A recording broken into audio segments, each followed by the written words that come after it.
Hello and welcome to episode 54 of Let's Talk Tactics. I'm your host, Zach Burrell. Hey, and I'm Locke. This week we are without Daniel. He had some stuff come up, so we wish him the best. But yeah, we're going to hold it down, talk about some of the, you know, smaller updates at least. Just a couple EXs, a new Esper, and then we've got some other topics to bring up. Locke doesn't know what I have prepared, so it'll be interesting to get the sort of like, snap response. And I don't know if Locke has anything Genuine for me, but feedback. yeah, right, exactly. Genuine. Some of it will also be like, I don't know. Such a bizarre question, but anyway, let's just dive into these updates. So, I'm going to talk about what I think is probably the highlight of the week for a lot of manual PvP players, which is the EX job for Chel. So, Chel has kind of had a mainstay place in the meta, kind of since her release, even before her release. I know probably one of the most hyped, non like super U ultra, UUR premium, whatever you want to call the 100 cost units. Um, and man, just made waves. Mainly Yep. because of her two tick quicken. She's just this really fast quickener. She has extremely high agility for an MR unit. Her cost is 50 instead of 60. She's just like an entire package of like perfection for manual PvP. And she finally got her EX. Now, I'm not gonna sit here and say her EX is gonna make her, survive a lot of these one shots from opposing units necessarily. She also didn't get really, I don't think, any faster, but I think she has some interesting pivot potential now. So going into her upgrades, her Dispel is now called Dispel Eroder, so the name of the job. Didn't get like a fancy name or anything, but in addition to dispelling all buffs and haste like a normal Dispel would, she also decreases agility by 25%, so it's agility break, and decreases her CT by 10%. So if you hit somebody at 100 CT, which I guess you can't because there's a cast time, but if you hit somebody at 50 CT, they're going to lose 5.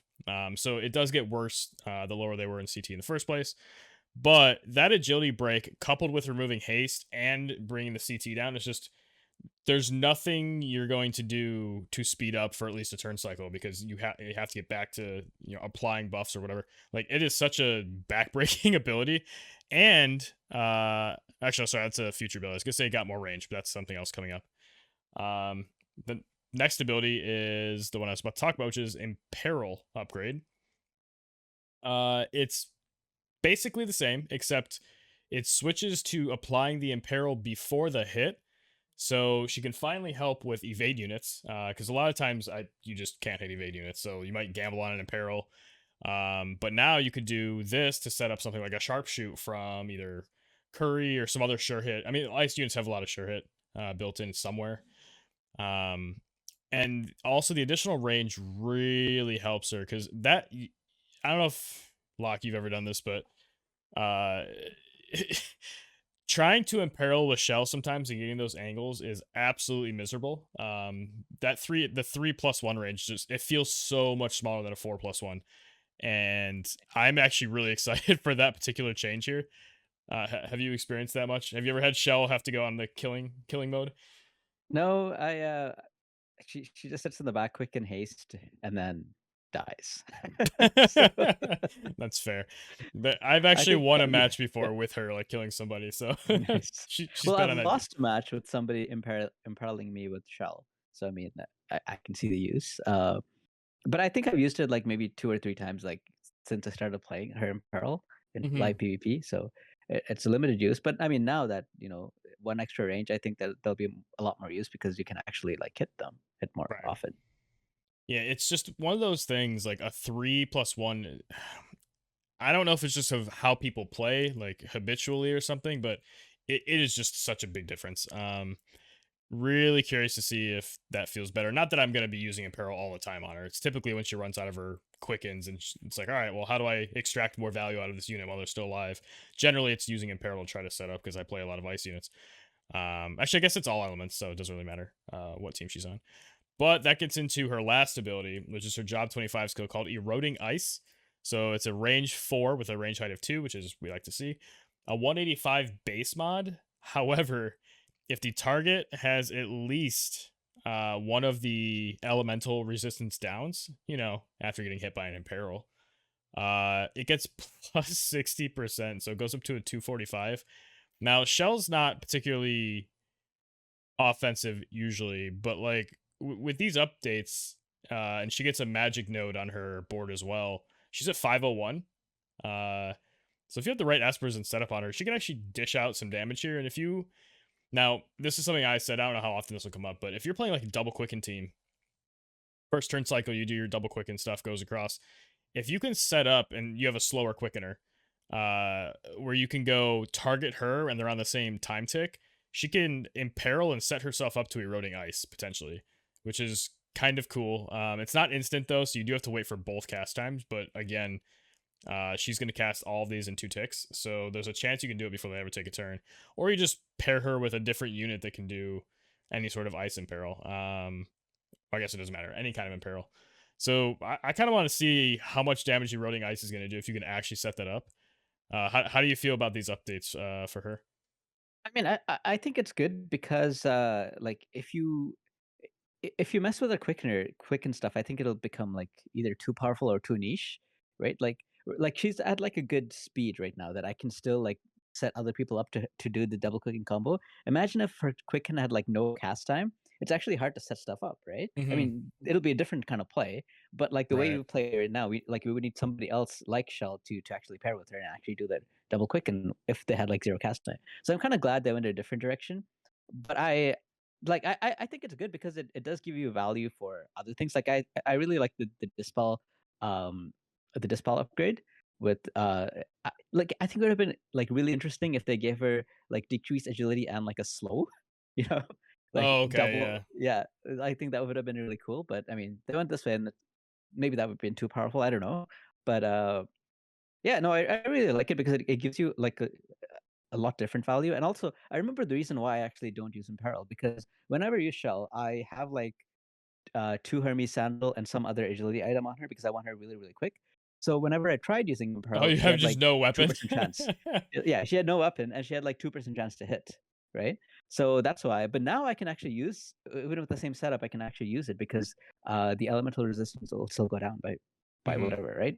So I can still actually use it and get value from it. So I really like it because I mean it keeps her like it doesn't actually mess with her quicken whatsoever. So like everything I prepared with quicken before is gonna work, while it gave her some like really like niche stuff that can work once in a while. Mostly for like manual PvP though. I don't know how anyone's gonna use this in auto, but you Yeah, know. that's fair. Actually, I mean, she could maybe be kind of cool on a raid team because if you put her on her time mage, or sorry, her thief sub job, she can use steal time.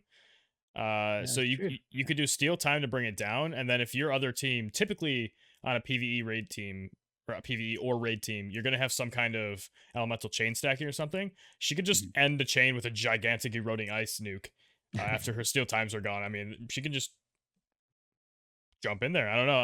I can see Yeah. that actually being somewhat useful. I've seen people use her as a steal timer before, so yeah, it'd be cool. Yeah, but it would be interesting. Like, especially since she also has Imperil, that would be actually pretty useful for raid teams. And if you can dispel the boss too, they have a buff on, decrease their agility, CT, like something there is probably going to hit and affect the boss. So they're not typically immune to everything, but yeah, Mhm. no, really solid upgrades. And I think people are going to be surprised when they get nuked by a shell who is out of her quickens and she's just raging because her owner doesn't want her anymore. And she's like, I'm going to show him. And she goes and kills people.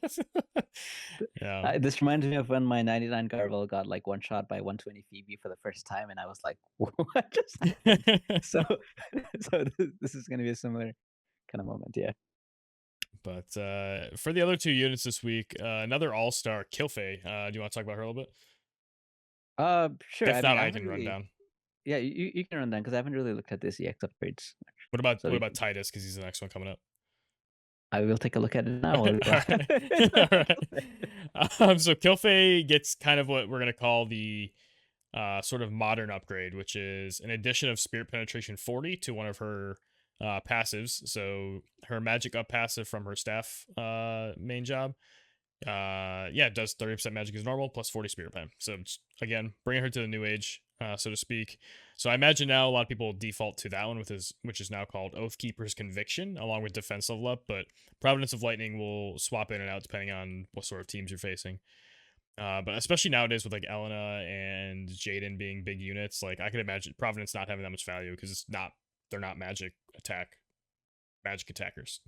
they're they're doing magic missile and magic slash and stuff. So good upgrade there. Then her other upgrade is her energy buster. So it goes from having a cast time to being instant, which is pretty sweet. I just saw Locke's face there. He's Yeah, imagining an instant because energy buster. so when Cliffhanger was like, everyone was using it, I tried to use it and I didn't really like it because of the cast time. It just wasn't my playstyle, right? So, like I'm like I want to use Energy Buster, but I can't, right? So Right. now, like that's a huge upgrade for me. I would actually like really like that. So, Yeah, range height's the same, AP cost, uses, everything else is the same. That's all that changed. And actually, while I was talking, I was like scanning really fast. I'm like, I don't see anything that changed. What changed? Nothing. Nothing's different. No numbers are different. I was like, oh, cast time. Okay. So yeah, I went from Energy Buster to Energy Blaster. I almost want to say it should have been the other way around. Buster sounds a little more badass, but I mean, we complain about names a lot here. So, her job 25 skill is Staff of Augmentation. So it is a personal buff. She gets 25 magic attack, decreased AP consumption by 25, which helps with that energy blaster upgrade that costs 40 AP, and increased defense by 20, all for 3 turns on self. That's pretty solid. Getting a little bit of getting a little bit of AP back because if she casts some stuff early, augments mid game, can get some of that back. Most of the time though, it's gonna be negligible. But that AP consumption down for her energy blast, I think is gonna be the primary value there. I mean, obviously defense is up and magic attack's really good. Um, yeah, I mean, just a good buff. I did not look at her stats too much. It looks like she gets 2 agility on her board and 4 defense on her EX board, so that's pretty nice too. Flat defense is always welcomed. It makes you feel better about hybridizing into Spirit a little bit, where you can double down on that defense. Yeah. Thoughts on that? I mean, you mainly just said about the energy blaster, but anything else? um, she seems okay. Probably not enough for me to invest in her now at this point. Limited resources and stuff. But I think if Blaster came out that way when she was released, it would have been awesome. But now I think I don't know. It's a 220 What's mod sure hit AoE. I mean, it's still pretty good. Yeah, but she's still kind of slow. I mean, +2 agility is There. nice, but I think she doesn't have any agility up in her passives. I think that's kind of what's setting her back. Like I think if they put that in the magic level 1 upgrade or something, I think she would have been really really solid. But uh, I don't know. I mean, I'm trying to like I have used her. I have her at 99. I've used her quite a bit in like different teams with like tank raid and stuff.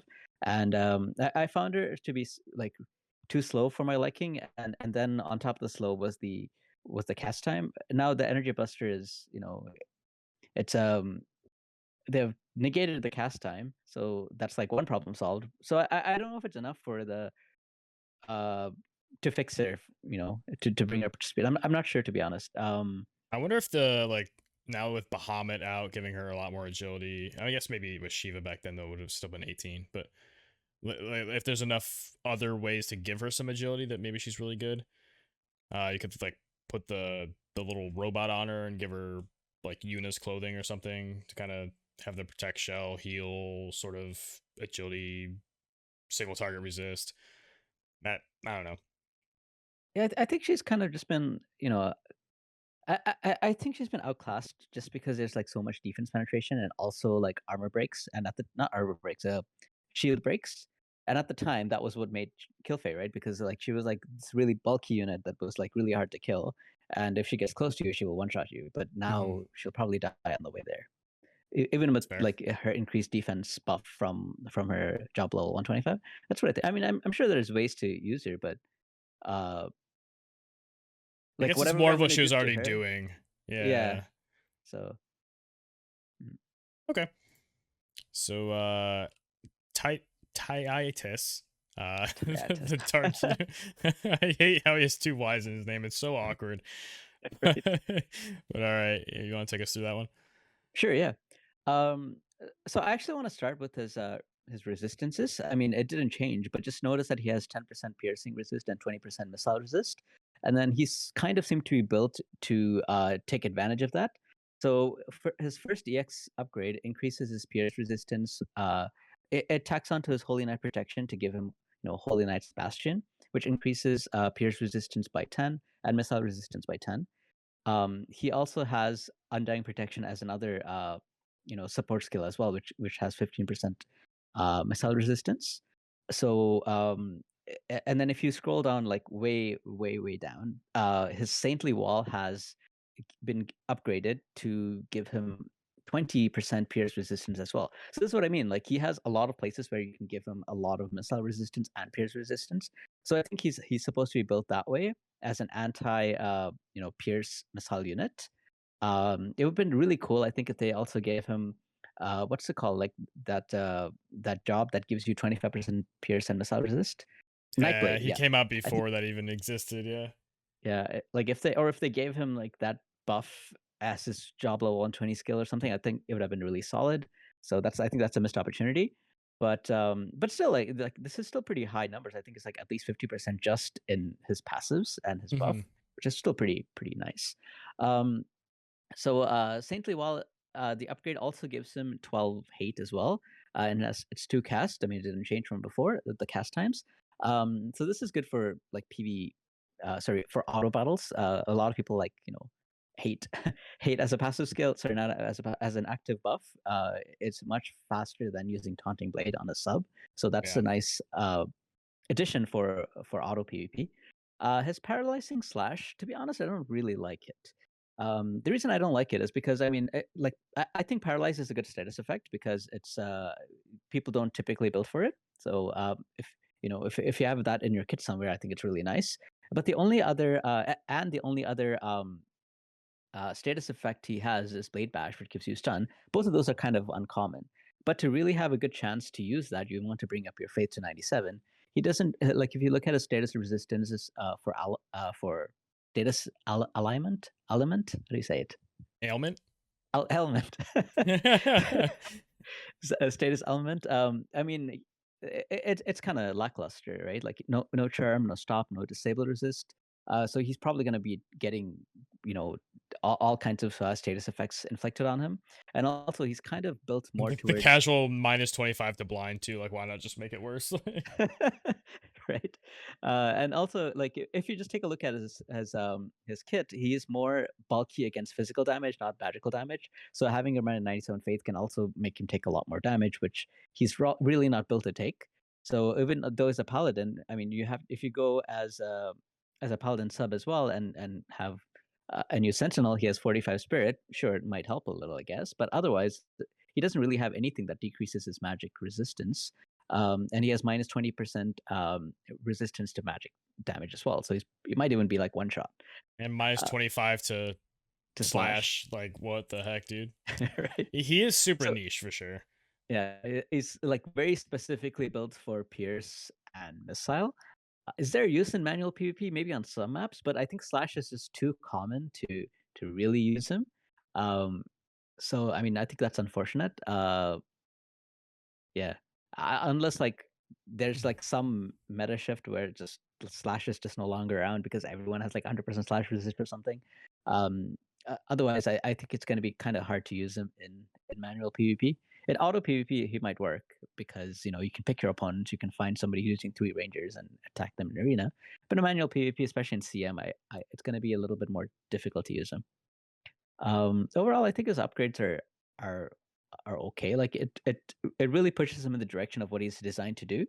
I wish they did something else with this job level 120 skill because I don't really see that being very useful. Like you're probably gonna run him at 50 faith or even 30 if you're not planning on using bells on him. So it's a very low chance. And so without if you take away the paralyze status effect, it's just a 3 range skill with height range 1, and it's a 165 mod. It's not anything special, right? So I was that's about too to say bad. you're being very kind to this upgrade. I was about to destroy it if you didn't add that. That is such a garbage job 25 skill. Like, I mean, you laid out all the reasons, right? Like, it's a Yeah. status effect on a unit doesn't want high faith, medium mod. Why do they have to limit to a line too? It's not even range 3. It's range Yeah, 3 in a line. Like yeah. he's yeah, oh, it's so bad. It's really really bad. Um I do have one note though. It's interesting how the dark tanks tend to be resistance based. So you think about like Whisper. There's not many dark tanks. It's like him and Whisper. And actually, are there any other ones? Or is it just them right now for tankier units? I guess Dwayne's kind of up there too, but he also has really high like missile and a couple of other statuses. Magic. Kane. I guess Kane's a little beefier defense wise, but um, yeah, it's interesting that they kind of lean that way though with a lot of dark units. It seems like.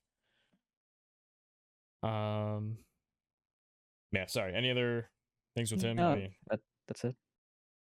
yeah. Really garbage job 25 skill. Assembly Fortress, really cool. Passive, cool, Hmm. but oof, oof, oof, oof. All right. So moving on to the I think this is the last thing. These are the last things for Final Fantasy 15 releases. So the first is an Esper and card, but we'll talk about the Esper first, which is Ma-X. I'm just gonna call it Max. Maniple, I guess. It is an ice Esper that again the first things we usually look at. So it's 15 agility, decent. It's okay. It's not really fast. It's not super glacially slow either. We got 25% resistance at maximum level for sleep. And then it's got, it's almost just under 1300 HP. It's got really high attack at 142, pretty low magic, average, I think, dex and luck overall. Ice resistances, makes sense. But the skill board. Oh, the skill board. So it has the ice attack on the side, like a lot of the 3-star Espers do. But we finally have an ice Esper that also has pierce attack on it. So pierce and ice attack on the same Esper with attack percent and some resistances that are relevant, like 20% slash. So it's very obviously designed with RNA in mind, but I do like this a little bit for Victor as well. I think there's some PvE things you can do with it too, with the machine killer or the ice resistance. Or if we ever get a meta with like mono wind coming back and 2B becomes a problem, you can get this wind killer too. Just for a way higher mod on any ice unit, not just pierce units. Like this is a fine Esper for non-pierce too, because when you spend the points, if you max out the ice attack and the slash resist, you can't even go down the full tree of pierce attack. You can only get to the 10%, and then you end up with just 30 left over. So there's always a chance that if you go into that you just throw this on any ice unit. But pretty excited about it. I'm always happy to have additional gigantic, ice attack mods on my on my Espers for my ice account. But yeah, any thoughts about the Esper? I like it's like almost like a 2B killer, you know? It has increased machine killer, and then it also has like increased wind killer. Oh, are they considered Uh, machines? I'm pretty sure, yeah. Oh, that's hilarious. Oh, wow. Okay. Yeah, because Oh, they're not like man killer doesn't affect them, right? right, So right, right. Oh shit. yes, that was interesting. So I mean, if that becomes a meta, I mean, this like you don't it doesn't have to be an ice unit. You can just take those two nodes and and kill like uh kill 2B. It also has like increased critical damage as well. So you don't really like you can use this on any ice esper and just increase the crit nodes. You don't have to use pierce. Mhm. And I think again slash is the most common type, so I think that's really important to have slash resistance. The only thing else that I would put on par with Slash is like Missile because on manual Missile is just everywhere as well. So yeah, I mean overall very solid Esper. I really like the 15-inch ability as well. I think that sells it. And it's 20 slash too. A lot of resistances stop at 15 on Espers, and the fact that that goes all the way to 20 is really, really nice. Yeah, no, I'm pretty excited about it. I'm very happy with it. It's nothing like overpowered broken. It's not like Bahamut when it came out, but it's still, I think, a very, very nice tool. It fills a niche, and it's also flexible enough to be not just for that niche. So I quite enjoy it. Oh, and I guess real quick, I don't know if this is the first time, but it's also if you ever get to do its evocation, it does have a barrier break in a massive AOE, so that's kind of cool. Oh, interesting. Yeah.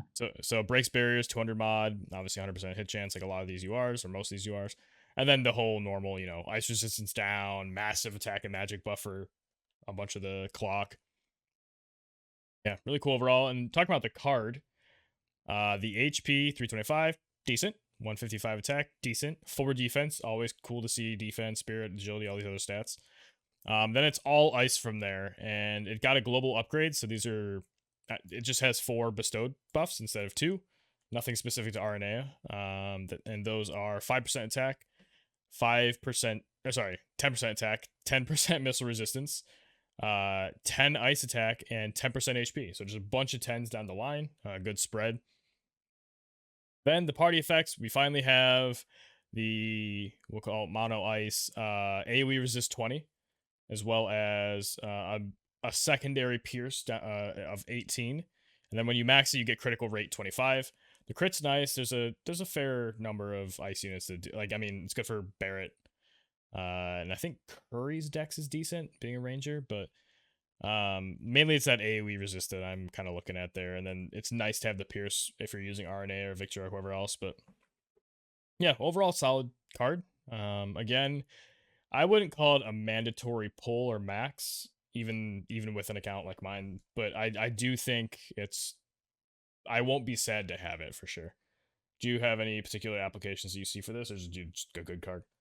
No, I think it's a good card, but I also agree with you. I don't think it's a must pull by any means. I think that also because of the Mask of Deceit, which already has Pierce attack as a party buff anyway, and I Right. think it's only for is it only for ice? I believe so, right? Mask of For Deceit, Mask of Deceit? yeah, 35 ice attack, I believe. Yes, I believe you're Yeah. correct. Okay. Yes. So I mean, it's kind of competing with it, and Mask of Deceit's other effect, like 20% missile resist is pretty good already. Um, so like it kind of competes for a slot. You're probably not going to put both. I mean, you might if you're like very niche for some reason. You really You want really that, don't want to get barraged. but but uh but yeah, so it's going to be competing for the spot. I mean, if like I probably wouldn't be pulling for it even if I had a nice account because I probably want to use Mask of Deceit more often.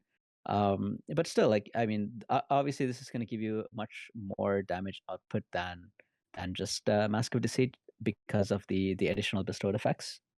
So it's Unless you're not a bad specifically card. Victora, though, because Victora does get a lot of bonuses from Mask as well, if she wears it. But Yeah, that's true. Right, she gets 20 pierce attack from that as well. Right. Okay. yeah, So yeah, I don't know. It's a toss between the yeah, two. I don't 20 know. Yeah, no, I basically agree. I think there is a nice spread of stats, at least on the bestow. You get 10% of a bunch of different things, and AoE resistance over missile resist. I'd probably go for that instead because missile resistance. Yeah, okay, sharpshoots are gonna hurt more, but I think that you're really scared of the barrages and things like that, and they don't have AoE resist penetration. They typically have missile resist penetration if they do have a buff like that. So this Mhm. may end up being more flexible enough that it's more desired, but I'm not 100% sold on that either. And kind of having that pierce, it would have been a lot cooler if maxing it, like the 99 buff was a pierce attack thing, and then you got 18% of something like, I don't know, HP. Well, maybe not HP, but some other stat that's less niche than a specific Mhm. attack type. But I don't know. I'm gonna max it.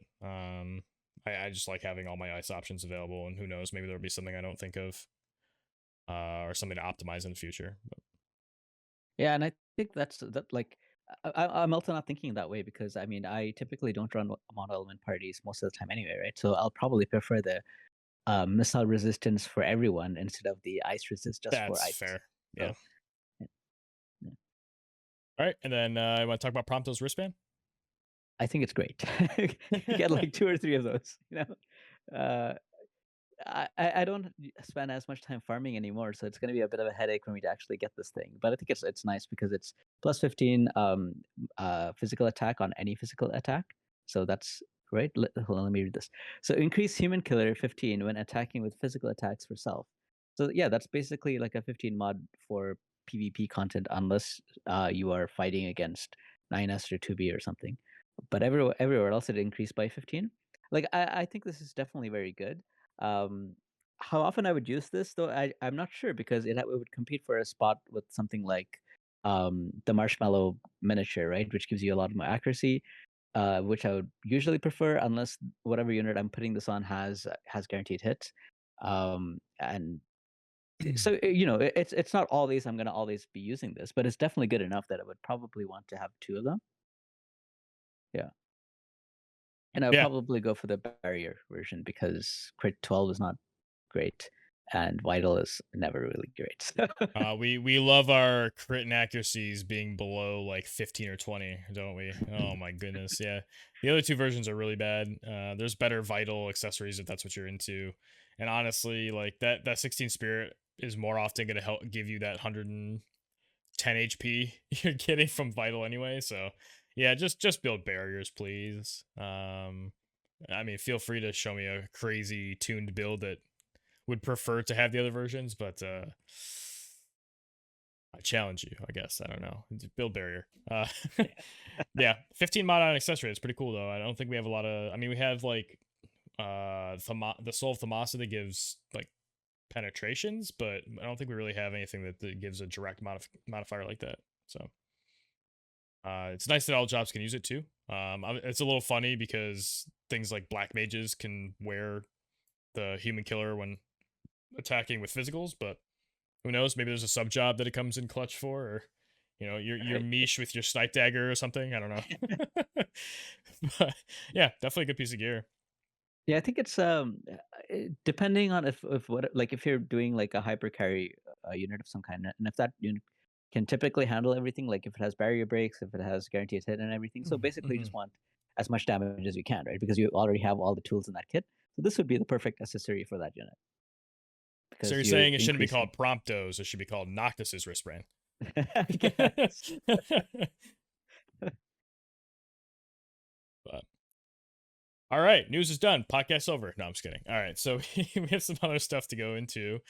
I was gonna mention it last podcast, but I ended up actually cutting it out because we ended up not talking about any of it. So this week we will.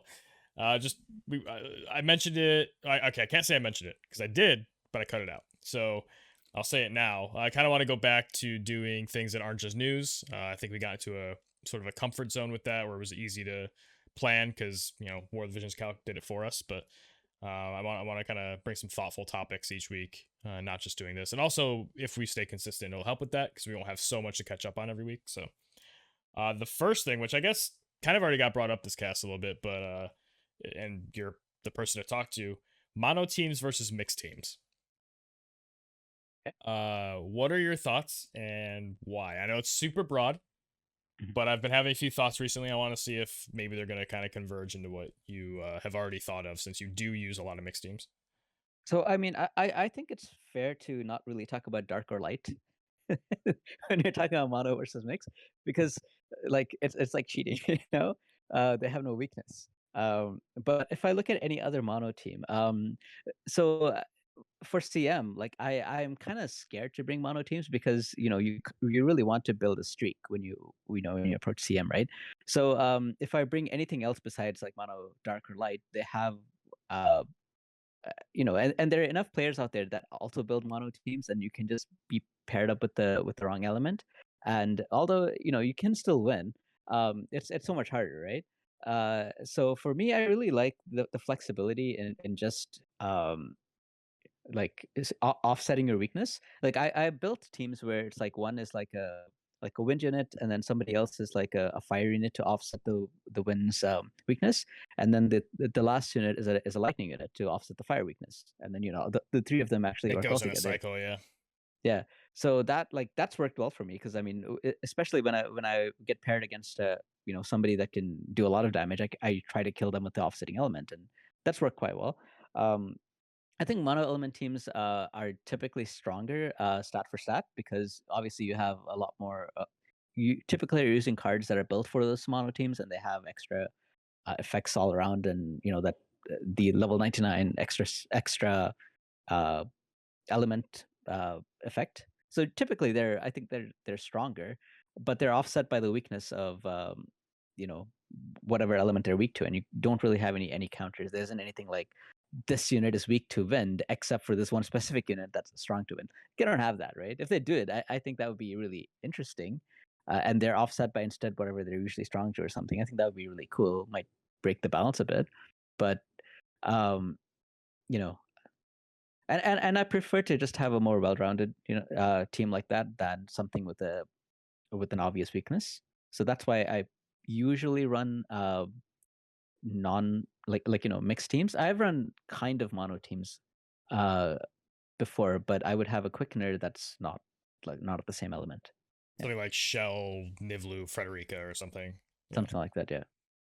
Yeah, I've actually thought of recently, like, what water unit would I bring to offset my fire weakness? Because there have been games and class matches for sure where I get matched with like Sasaki, and that motherfucker always has like mono fire teams with like Raldor and King Mont and shit, and I just cannot beat it with mono ice.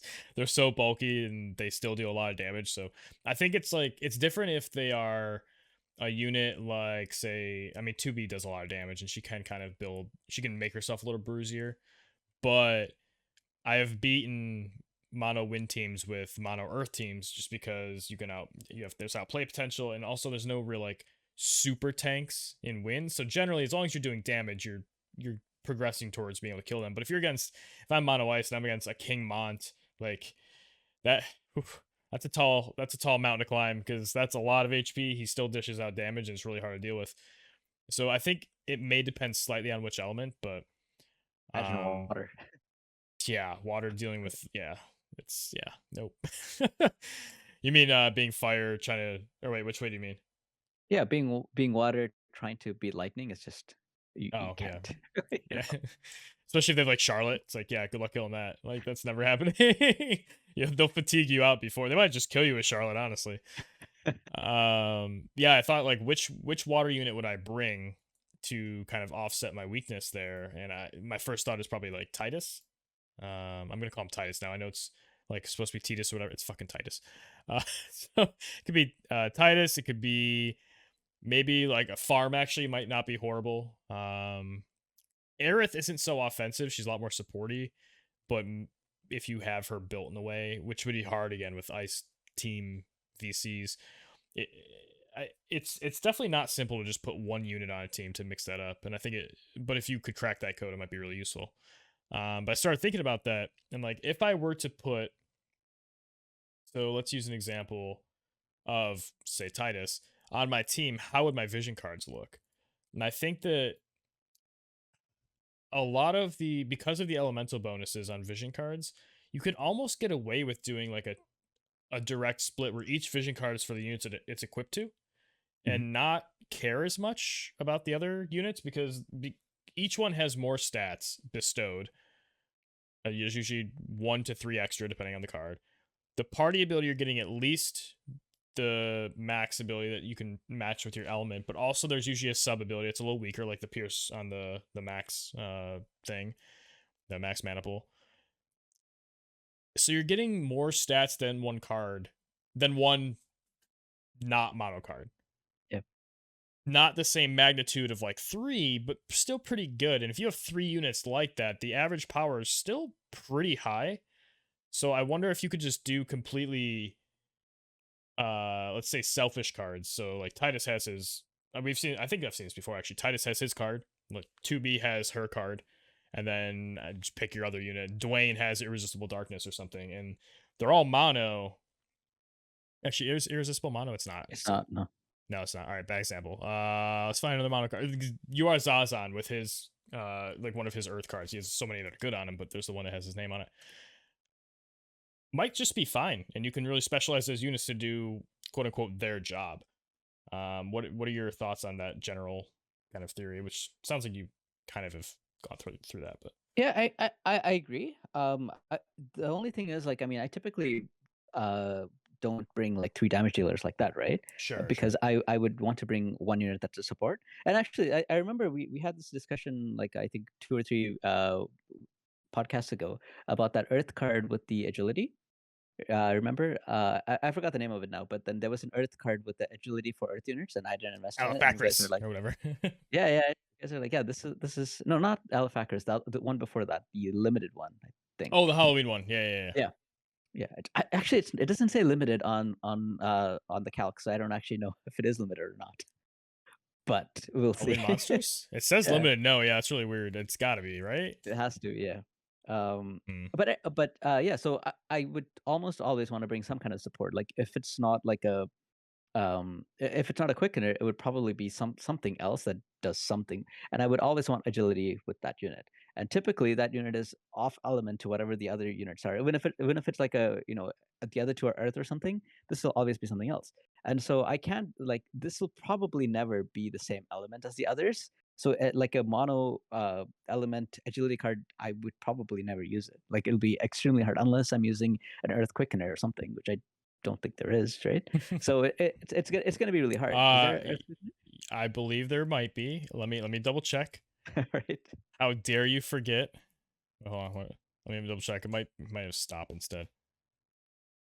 Oh, you stop. No, I was gonna say, how dare you forget Lorenzo?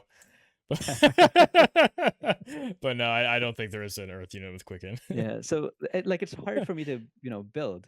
So so I mean, like otherwise, I think this would work because you have three good units with all of them are like with their cards, and all of them are damage dealers, and they all of them are probably going to be their own one-man army. But typically, you kind of want like one unit, and it doesn't even have to be like a pure support unit. It could be like King Mont, right? He can play a support role by berserking everyone else. I think that makes sense. But I would probably want the agility effect on him anyway. So whoever the off element card is, I probably want to put some kind of agility card on that unit. Either it's like the Ramza VC or Black Rosanna VC most of the Mhm. time. And then I kind of approached, okay, what are the other two units I'm bringing? Sometimes they are the same element. Sometimes they're not. Sometimes they're both the same like attack type, like missile type. Then I would bring Frederica's Dream, obviously. But that's the approach I kind of take. I kind of have an off element support unit, and I try to figure out the card that unit's having, and then I try to figure out, okay, how do I make the rest of the cards work? But that's usually my starting point. Sure. Yeah, I can see that actually, especially if you can dual element the other two, and then you have a party wide effect for your third one. It gets more value across all the units and brings the overall power up. Yeah, I could see that.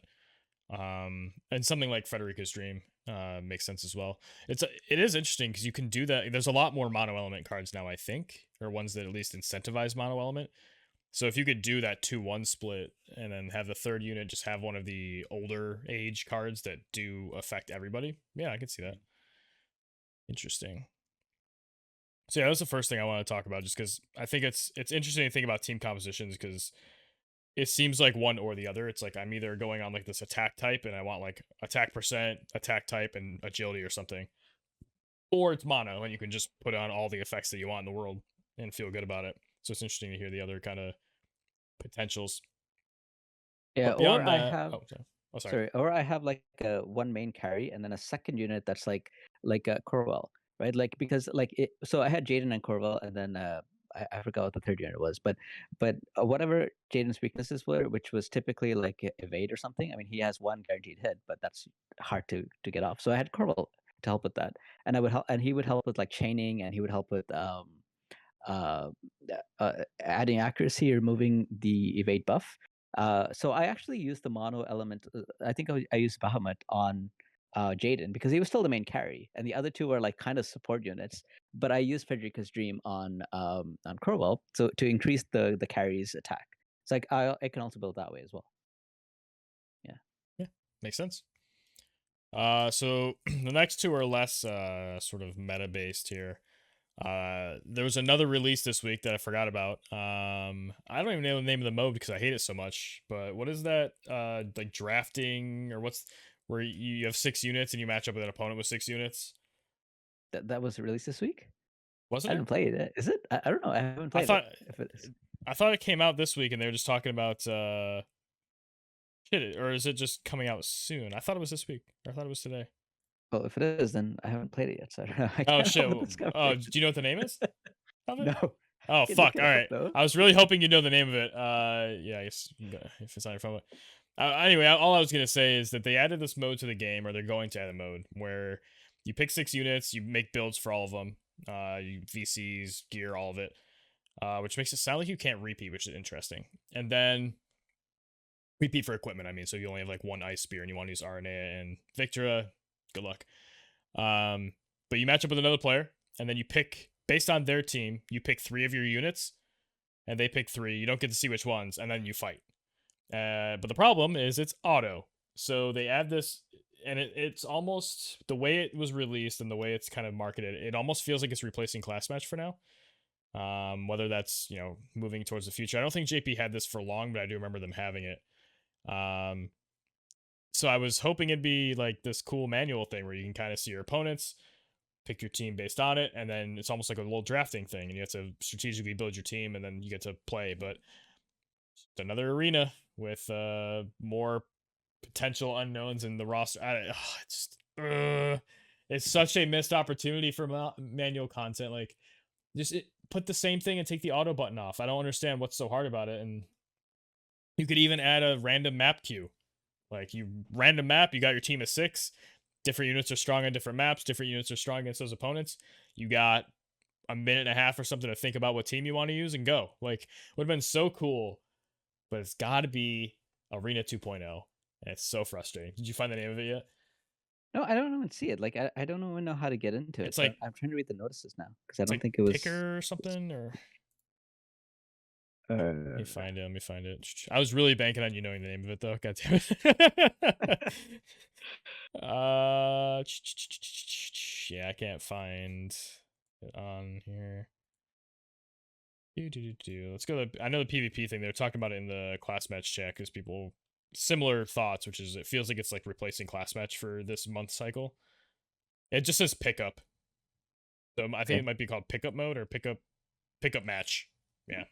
So how do I go into a pickup match? Because I don't see any way of entering it. Like it's not in I guess the I'm match wrong. battle.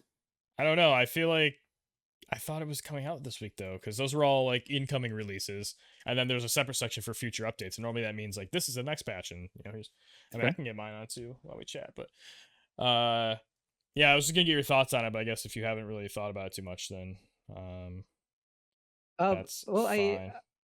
I like I thought about it when it was released in JP because I mean I there was a lot of chatter back then, and I thought it was interesting. It is again too bad that it's not manual PvP.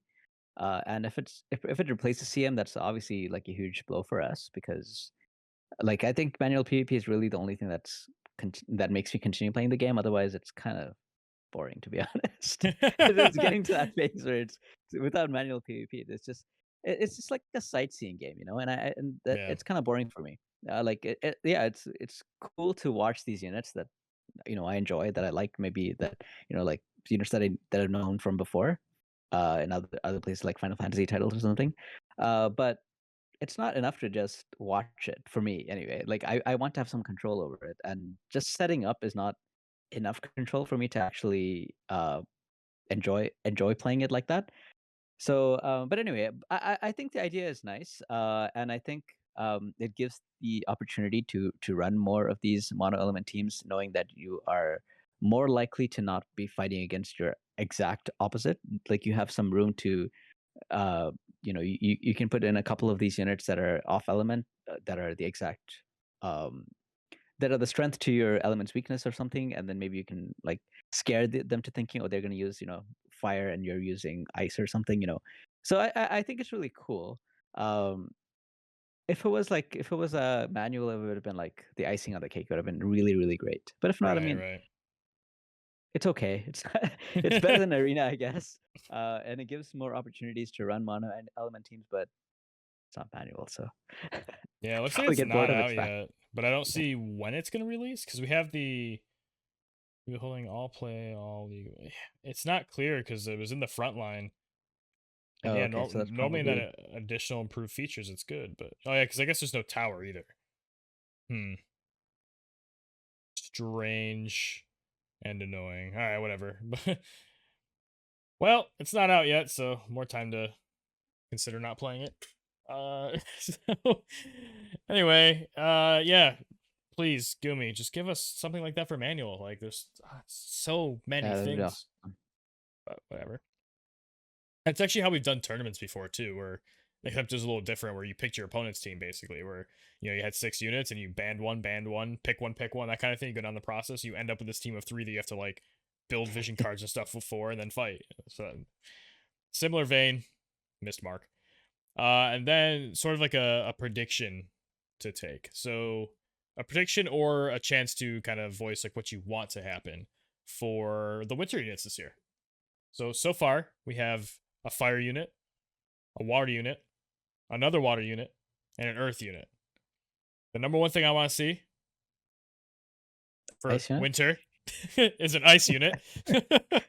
Like, I want to see. I mean, if it's Santa Elda, I don't care. Just something that's something ice, something wintry, and something we brought up in my guild chat today, and I posted it in our Let's Talk Tactics chat. Was there are no magic scaling strikers yet. Garvel should have been, but he wasn't. And by extension, Valentine Solier, because they have a magic glove and they do Yeah. missile attacks instead of doing strike attacks. So whatever that's about. So it'd be cool if we got like a first time whatever job or the special job for the winter unit.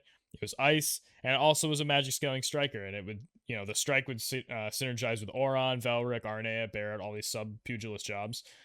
The magic itself would help kind of fill out the team of Fryevia, Valentine Solier, because we don't have the new guy Barris from JP yet, but it would be a good time to release, and this is the ideas of my guildie, by the way, now for Barris, but it'd be a good timing because JP doesn't have the same access to magic-based ice units that we do, because Valentine Slayer was limited, Fryevia is limited, and I don't think they have, actually, I guess they have, those might be the only two differences, but like Fryevia is kind of key, and so is Valentine Slayer if you want to build like a mono magic, mono ice team. Mm. So Barris it would be our third unit for that. I know Medina exists, but it's Yeah. just not the same these days. Right. It's just not the same thing. Rosa is technically also a magic unit, and her EX is out in JP, so that does help. Yeah, but anyway, it'd be really good timing for a magic based ice unit, I think, to go along with Barris. But also on the other side of that coin, maybe they won't do it because Barris did just release and it's a magic ice unit, so we don't want to repeat. I don't know how much that goes in, but we already have 2 water units for Holiday. That's weird to me. So that'd be really cool. But yeah, are there any particular combinations of attack, magic, jobs, elements, types, whatever that you would want to see if you could have your kind of dream winter unit released? And I guess for bonus points, is there a particular unit you'd like to see like Christmased, so to speak?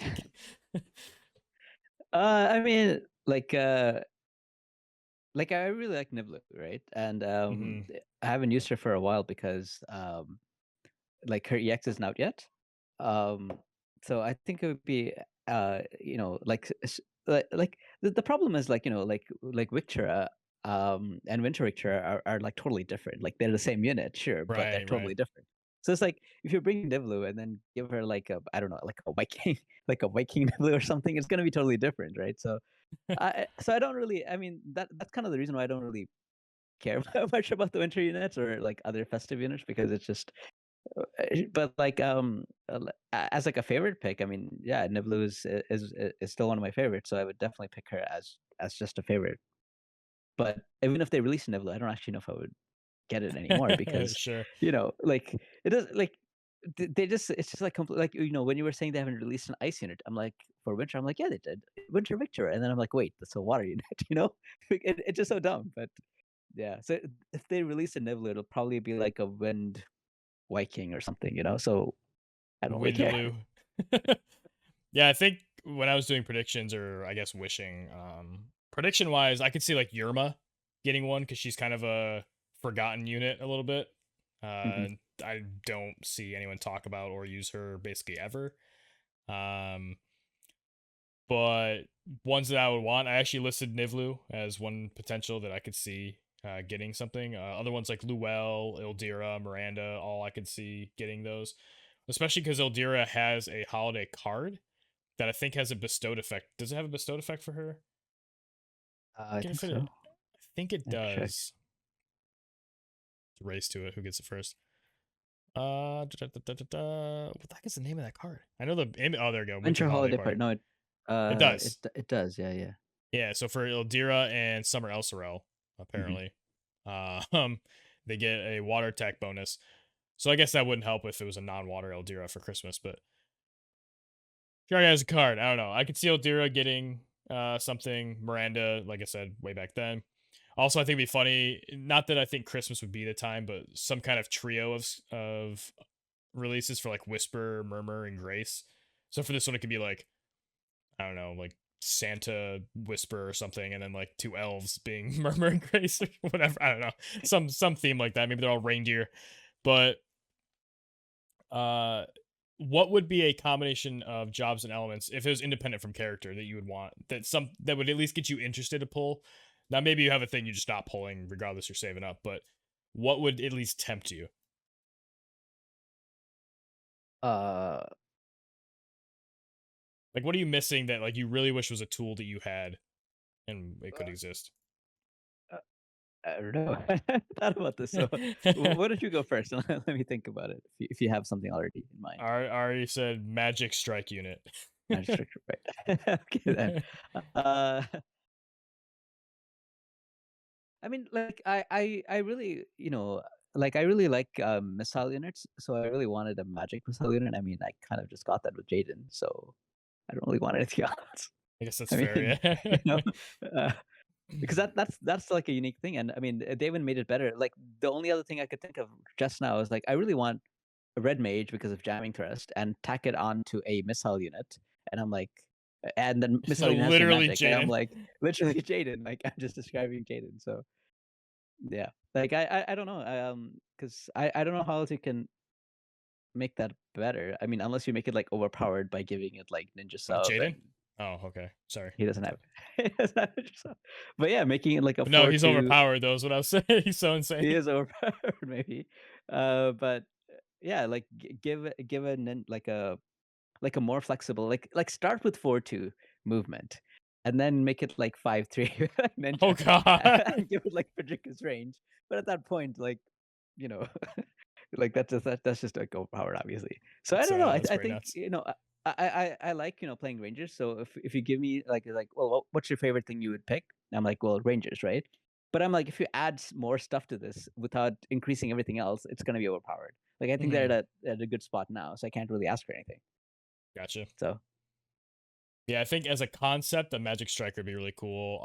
In general, I just want to see an ice unit. If those two things came together, it'd just be fucking literal Magic Christmas Land. But I don't think that. I don't have faith that's gonna happen, but it'd be really cool.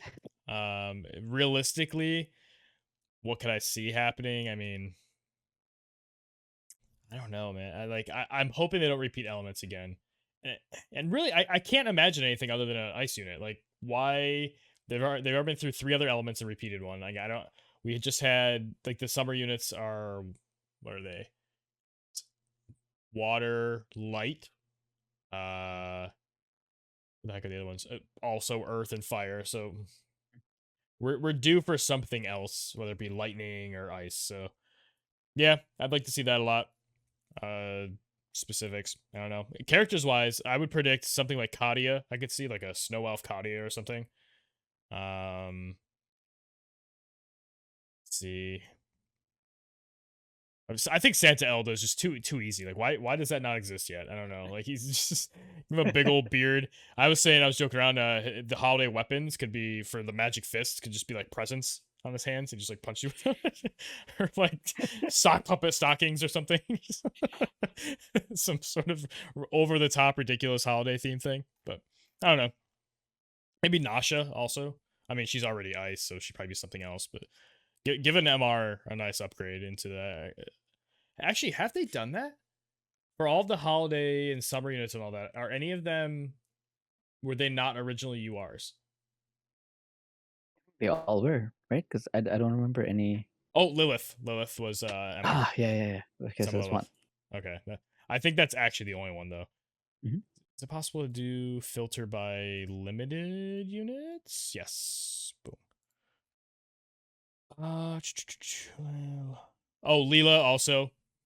Never mind. Oh Leela and yeah. Ryu. They were both because Ryu is an MR. Leela was an SR that got an Mhm. upgrade.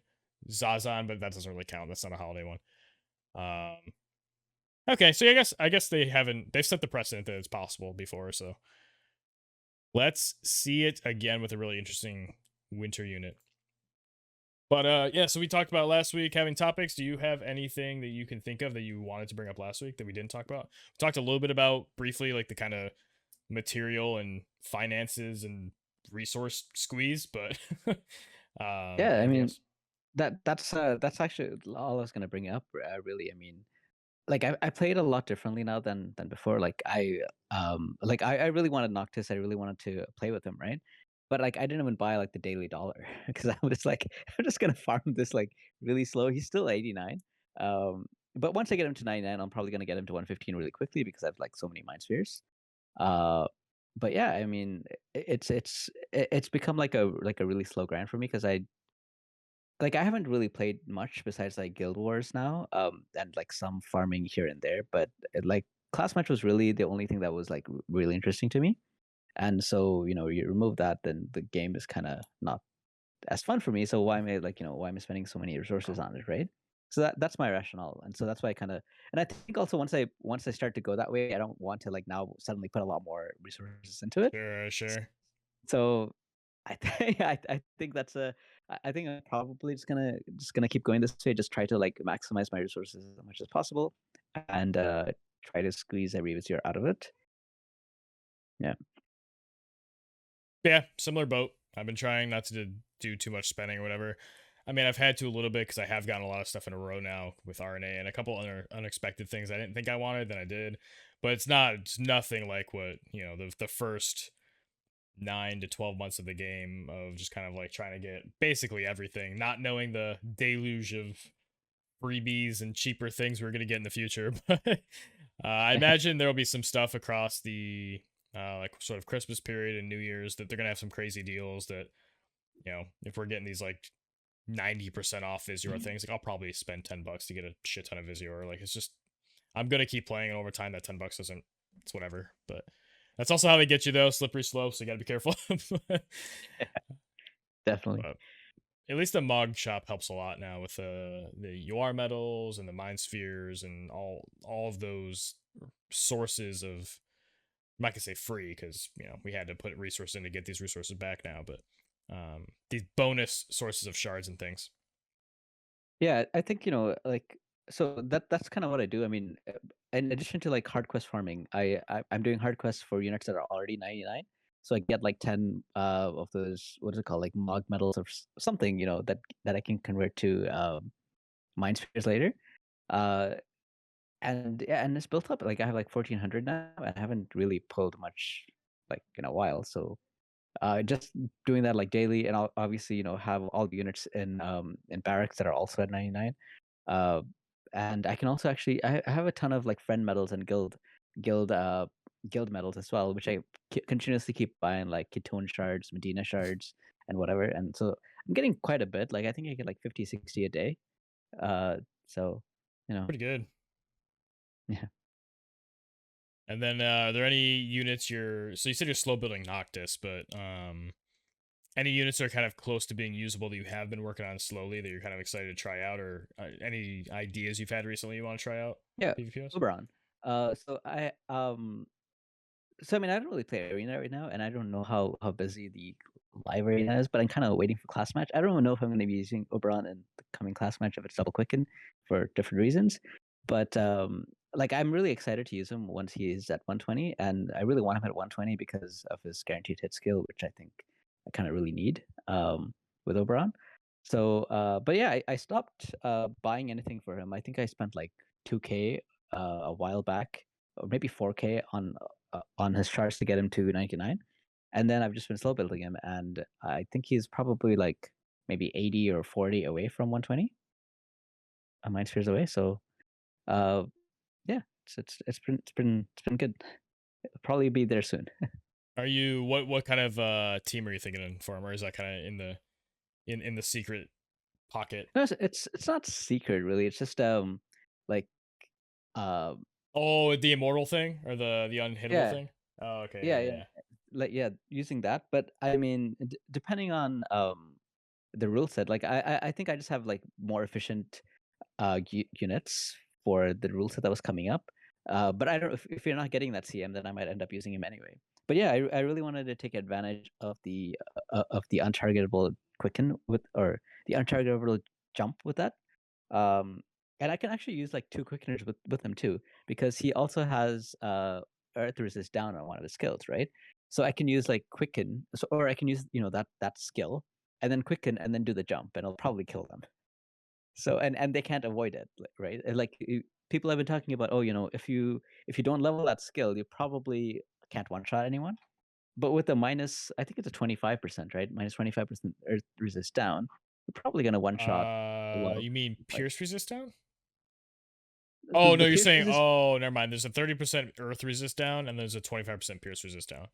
Yeah, so if you stack them together, so if you're using him Sure, with sure. quickeners, right, you can get that off. And so I think, yeah, I'm really excited to try that out, but we'll have to wait. Fair. Yeah, for me, it's just my ice units. Like, I want to try RNA at some point.